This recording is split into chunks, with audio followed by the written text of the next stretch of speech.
On today's video, we're going to be talking about the desert king snake. My name is Justin, and you're watching the Reptile and Conservation Garage.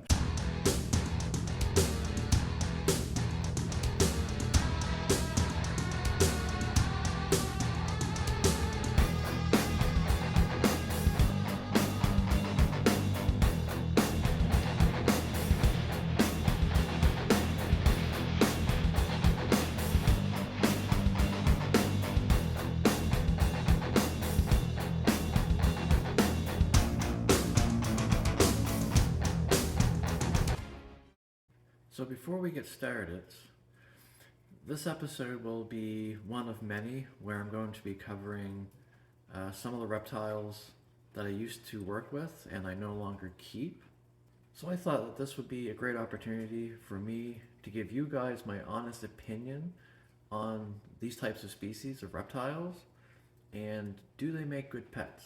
So today's discussion is the desert king snake. So the desert king snake is from the United States.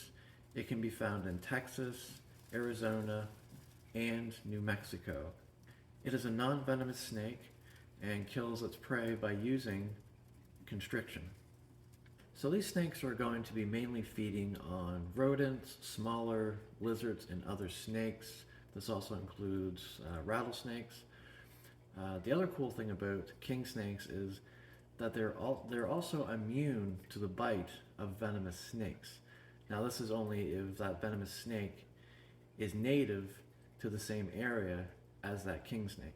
The desert king snake is also one of the more smaller species of king snake, reaching a length between 3 to 4 feet on average.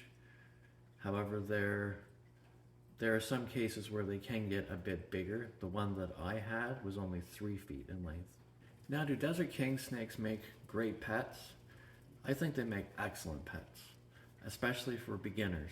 The desert king snake's size makes them really manageable, and they're also very tolerant to handling. So this makes them very easy to work with. As far as care requirements go, the desert king snake is going to be pretty much similar to that of a corn snake's care requirements. It does have the name desert king snake, but it in fact does not live in deserts. These snakes can be found in a wide range of different habitats, such as woodlands, shrublands, and grasslands, and many other types of habitats throughout their geographical range. Enclosure size for a desert king snake, I would personally recommend 6 by 2 by 2. This is a little larger than the standard 4 by 2 by 2, which is the bare minimal size for an adult. Desert king snakes are a pretty active species, so giving them the extra space will allow them to roam more freely. This also helps with better thermal regulation. These snakes like to have a nice basking temperature between 85 and 90 degrees Fahrenheit, but once they get up to their optimal body temperature, they're going to want to spend the majority of their time in cooler areas. So having a larger enclosure also provides a wider range of different temperature gradients throughout the enclosure.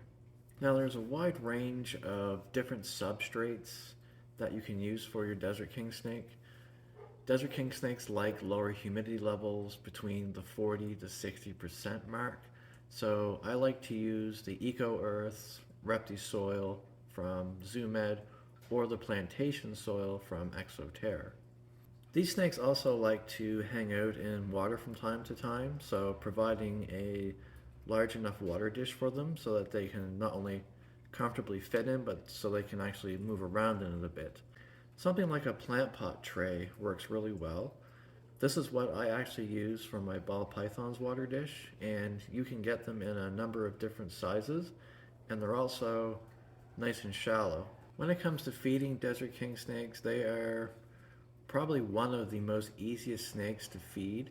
They're not fussy at all, and they're ready to eat as soon as you put something in the enclosure. Also for enrichment, you can also hide food items along the enclosure, and they will actually search out for that food until they find it. These snakes can also put on quite the show during feeding time. So here's a little video, just for example.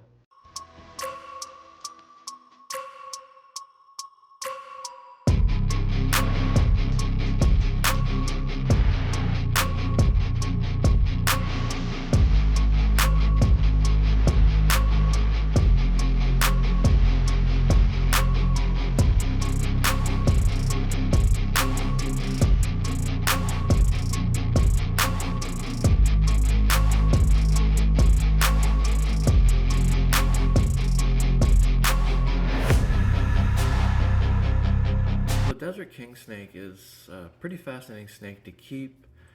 Its requirements are fairly easy.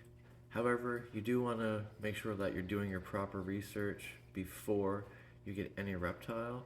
So this king snake also had quite the story behind it as well before I got it. The person who had him before me was originally going to somebody's apartment to buy, I think it was something to do with video games. And anyhow, the person was moving out of this apartment, and he asked the guy if he wanted the snake, because if he didn't take it, he was going to be throwing the snake and the enclosure into the dumpster just to get rid of it. So this guy ended up taking the snake home, and he did keep it for, I think it was about a year, he said. And then he ended up posting it on Kijiji. So Kijiji is one of our main classified sites here in Canada. And anyway, that's when I came across the snake. And he didn't want anything for it. It came with the enclosure and everything. The snake had just gotten a little too big for the enclosure, and this guy was not a reptile keeper, so he didn't know much about them. He just did enough research to basically do the basic care requirements for the snake at the time when he was keeping it. So I ended up driving down from where I was living at the time, about an hour and a half, to Halifax, and I met up with this guy and ended up taking the snake. And then he explained, this whole story, which, in the end, it was a happy ending. But yeah, it is unfortunate that these types of incidents do happen from time to time. I mean, I've came across my share of cases with abandoned reptiles and, very similar stories. However, all we can do as reptile keepers is educate the public on these matters. However, this brings us to the end of today's video, and we'll see you on the next one.